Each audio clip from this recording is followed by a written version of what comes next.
The thing about homeopathy, especially in acute conditions, people think it takes a long time. It doesn't. It can be like that. It can be so, so quick once you get that right remedy. And because all you're doing, you're tapping into the natural healing wisdom of the body. We've all got it. You know, we've all got it, that healing wisdom. It's innate within us. And all the remedies are doing is stimulating that. It's just like, we call it the vital force in homeopathy. In Chinese medicine, it's called qi. In Ayurveda, prana. It's the same thing. Isn't that amazing that we've already got it? It's within us. And all we've got to do is tap into it.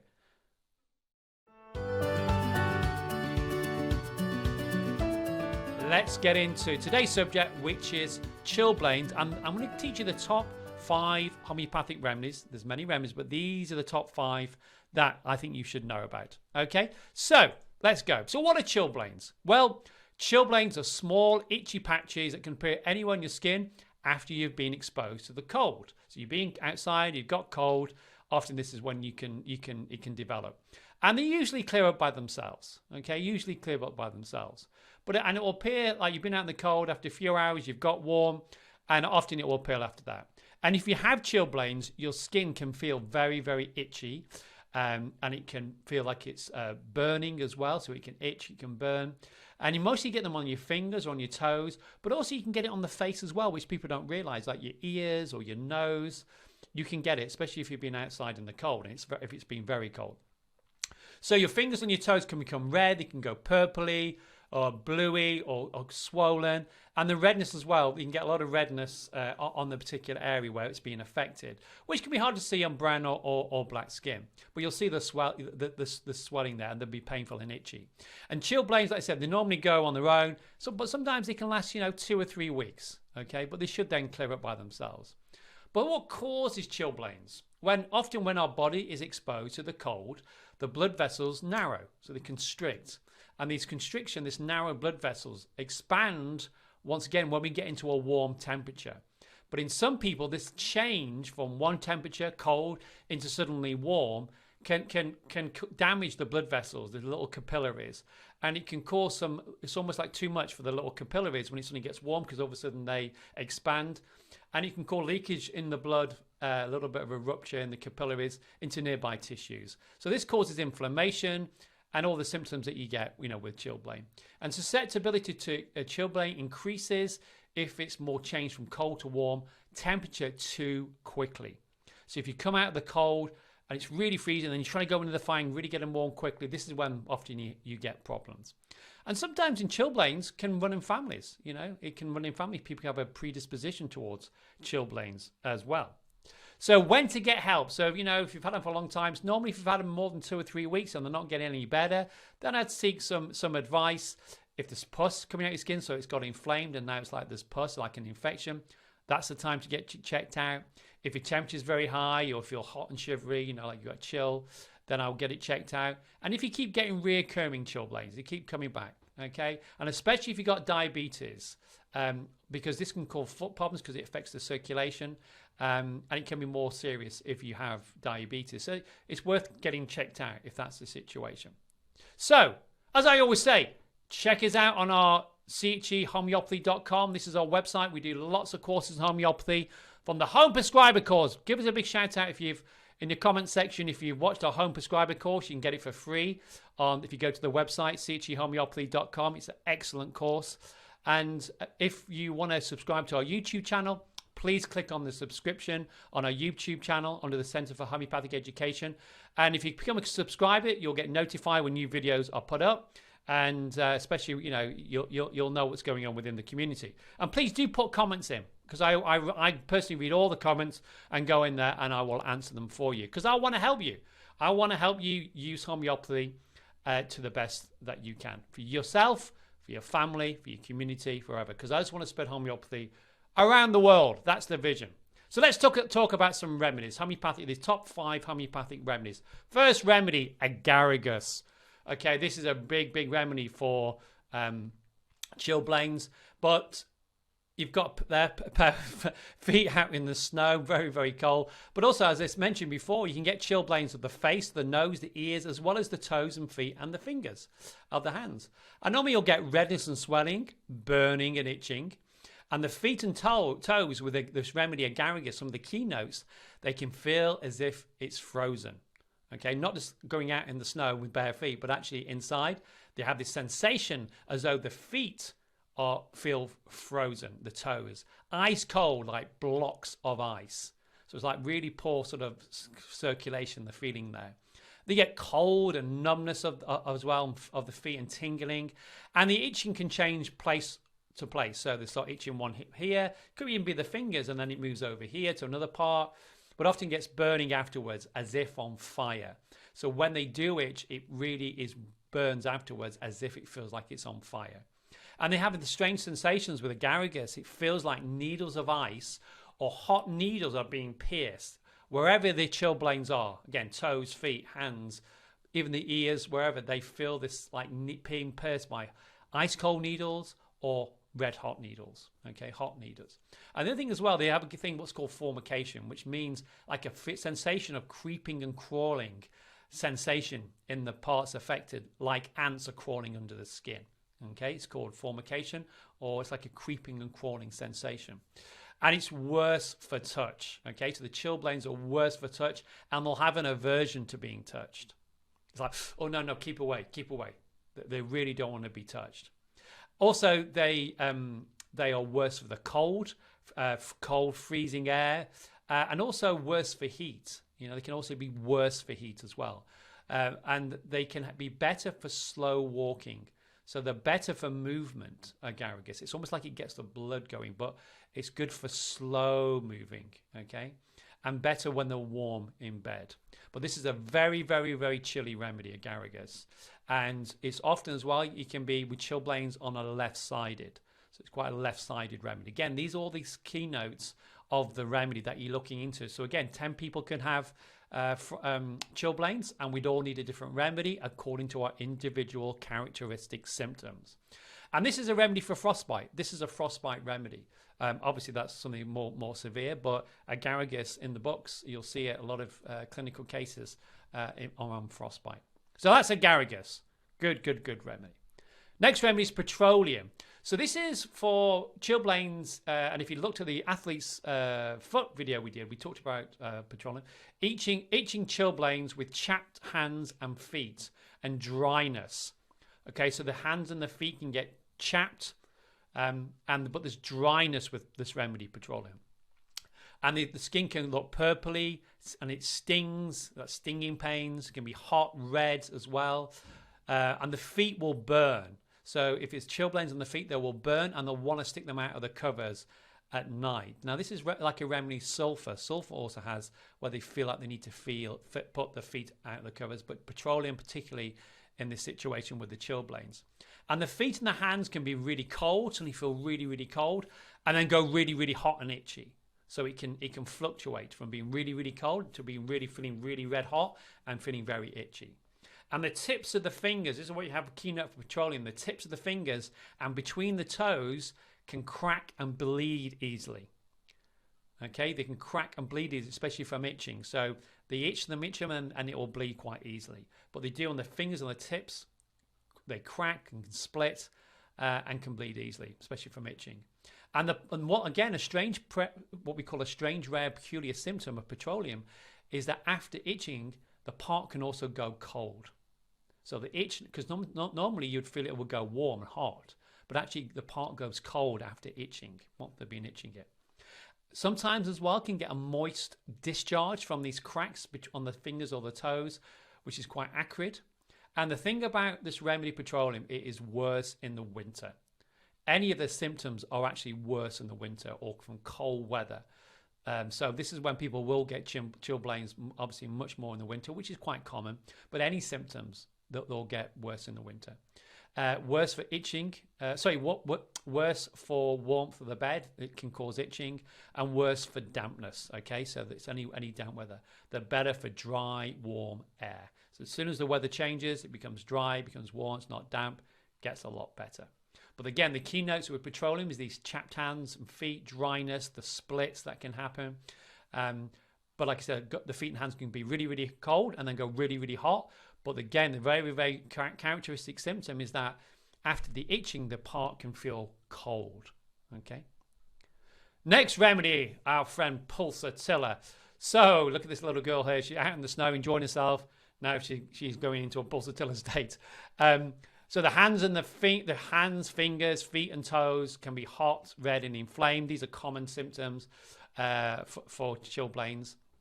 Being out in the cold. There's lots of itching, swelling and pain in the hands and the fingers. Okay, so they'll really be upset, crying. Coldness of the hands and feet, and they can seem dead. And that's from numbness. You can feel like they're just cut off, just like they just can't feel them. And the keynote with Pulsatilla, they have an inclination to stretch. So they want to stretch. They can also be their hands as well, and the fingers they want to stretch, but also their feet and their toes. They have an inclination, they want to stretch them, move them and stretch them. The symptoms, especially itching the skin, get worse on becoming heated. Remember, if you watched my videos before, we talk about Pulsatilla. They are worse for being heated. Heat of a warm room, heated themselves. They do not want to be heated. And the skin can look blue or red in color around the chilblains. As we said, worse becoming heated. This is chilblains often when people have got their feet wet. Okay, so they get the feet become wet. Now, this could be out in the snow, like this little child here, or in water where they've got the feet wet. This is a big cause to get into a Pulsatilla state. And worse, being chilled in that way, especially cold feet, cold, wet.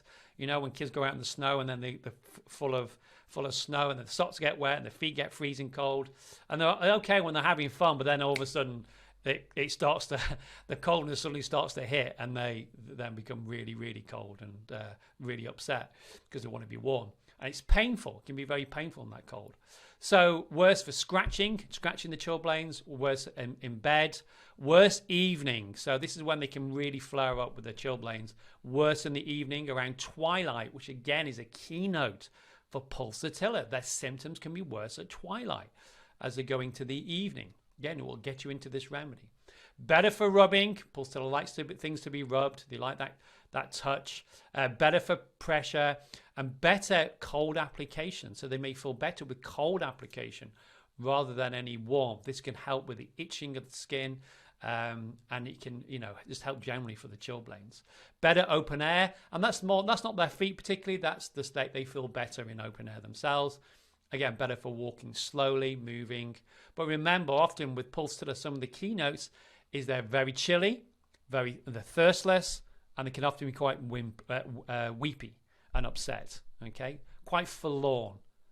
Okay, it can be quite forlorn. It's like, my feet are colder. It's just like you want to look after them. That's the feeling they give you. So if they're thirsty normally, they become thirstless. That's a keynote. One of the things you can add on to is the keynote for the remedy. Okay, so great remedy. Next remedy, Rhus tox. So here the skin can be dark red with inflammation, and it can look very smooth, shiny, swollen. Okay, the shyness is because of the swelling, and they can feel hot. And again, Rhus tox has a crawling sensation in the fingertips and tingling in the toes. So you can have this crawling sensation in the fingertips and tingling in the toes. But the thing about Rhus tox is that it has intense itching. Okay, now that's why it's in bold on the slides. It is intense, like really itching with terrible burning after scratching. Okay, again, different. Remember the other remedy was better for when it after the itching, it felt cold. This is burning after itching. And with Rhus tox, symptoms can be on the left side and go to the left to right. And the skin of these chilblains on the feet, toes, wherever it is aggravated by cold, fresh air. It makes, they complain, it makes the skin painful if it's exposed to this cold, fresh air. Again, worse from getting wet, a bit like Pulsatilla. Worse when heated, worse for cold, worse for being chilled, and I said worse for cold, fresh air, the skin particularly. They complain it's so painful, makes the skin so painful. Better for heat, better for hot bathing. This Rhus tox is so much better for heat. So much. If you see that they have to put it under hot water, it stops the itching. The burning, even the burning will be better for warm water. This is what's strange. You think it'd be better for cold? No, Rhus tox is better for heat, better for hot bathing. So they'll want to put, say this on the toes, they want to soak their feet in warm water or warm bath. Big keynote for it. Other keynote with Rhus tox, as we've talked about before in other videos, it is restless. It's very much a restless remedy. Can't get comfortable at any position. They've got to move around. So there's a desire to move about. But when they first start moving, it's not so good. But once they start moving around, it's like everything eases up and they're much more better. So worse first movement, better continued movement. Again, big keynote for Rhus tox. So as you see, as we're going through these remedies, you can see these different differences between these remedies. Even though it's the same condition, you'll find that there's these differences that you're trying to look out for. Because you're like a detective. You're trying to find these different differences in the remedies and from the information that the person is telling you. And then Nitric. So Nitric is chilblains of the toes with cracks and fissures, which is a bit like petroleum, but this is worse. So this can be between the toes, the dry skin, and it's like the skin is eroded and it bleeds easily. Often with Nitric, there can also be profuse offensive foot sweat, which is coarse soreness of the toes. So you may get this alongside the chilblains as well. And there's redness and heat in the feet and the hands, okay, as though they're being frozen. So you know when you get really, really cold and your hands go, you're outside and they go really red, and it almost feels like a hot sensation. Well, it's like that. It's as though they're being frozen. And again, a strange, rare and peculiar symptom is that they get icy coldness of their soles. The soles of the feet feel like icy coldness on the soles of the feet. When they walk, they can feel like they're walking on pins. Very sensitive. In fact, I cannot emphasize enough how sensitive Nitric chilblains are. The more sensitive to they are, like this is highly sensitive and very painful, the more it's Nitric, the remedy. And because what they complain about is splinter-like pains. That's the sensation they have. It's like splinter-like pains. Very sensitive to touch. It's like you can't go anywhere near him. It's like that they'll just really react. So painful. Don't go near it. Don't go near him. Because they're very irritable as well. They're very bad-tempered, Nitric. Very bad-tempered, irritable, quite pessimistic, but you can understand why they're in pain. You know, they're in pain. They have a right to be bad-tempered and irritable because these are very painful. They're chilblains. Always chilly Nitric, extremely chilly and very sensitive to the slight change in temperature. Okay, so I would say this is more like chronic chilblains when they've gone on for quite a while, or they keep getting them reoccurring. Worse cold weather, worse slightest touch. The slightest touch, oh, it's like they're in pain. In pain. Oh, like that. Or jarring, if you just jar them by accident or just touch the foot by accident or the hand. It's like they really, really feel it and they'll be very, but watch yourself. You know, they really are going to be bad-tempered and irritable with it because they're in pain.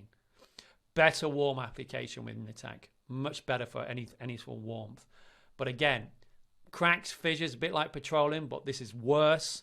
They will have these horrible foot sweats, profuse, offensive foot sweats as well, which can erode the skin and cause the cracks and things. But these splinter-like pains from the chilblains, very painful, very sensitive to touch. And then Calendula, our dear friend Calendula, always pops up somewhere. So this is good to use in a tincture, especially if warm rather than cool, diluted in warm water, promotes healing. So you can bathe, you can do a little foot bath, you can bathe it with a solution. Reduces inflammation, stops and clears out if there's any infection as well, especially if there's cracks and things there. As I always say, Calendula should be everybody's first aid box. It's so great. So you can get it in homeopathic, you can get it in herbal tincture, and you put 10 or 15 drops in a small glass of cool boiled water for bathing, cleaning. And if it stings a bit, dilute it even more. Okay, you can dilute it more. Or you can use Calendula cream. And this could be good because you can apply it and massage the feet or the hands twice a daily with the Calendula cream, which you can get from any health food store or homeopathic pharmacy. And it's really good because it helps with good blood circulation because you're going to be moving. In fact, massage anyway will be really good because it improves the circulation. Exercise will be good because it improves the circulation. So any way you can do that, please try it if you can. So good old Calendula, it's always there. It's always a great, great thing to have alongside taking the remedies. Okay. So again, homeopathic prescribing, how to prescribe. Well, again, I always talk about use the 6C, 30C, because often that's in, people can get it from most health food stores. It's in these homeopathic remedy kits. Take 1 dose twice daily for 3 or 4 doses, all until the symptoms improve. If they start improving, you can stop it. Because as I say, the remedy is like a key to a lock. It's like you're turning the ignition of a car. Once the car starts going, then it's fine. You don't need to keep turning the ignition. Same with the remedies. Once the body starts the healing process, it's off. It needs it. You may need to repeat it. If it sort of goes down, you may need to repeat it again. But again, this is how we learn homeopathy, is by giving it. So you can start off by giving 1 dose twice daily for 3 or 4 doses, or until the symptoms improve. And as I always say, and I've said it throughout this video, you're looking for the keynotes of the remedy, or the 3-legged stool. 3 major keynotes in order to prescribe the remedy. But if symptoms do persist, seek help from a qualified practitioner, especially if it keeps reoccurring or it doesn't seem to shift, because you may need to get some treatment, somebody who's more qualified and experienced to be able to help you. And back to our slide of please subscribe to the YouTube channel or check us out on chhomeopathy.com. Thank you.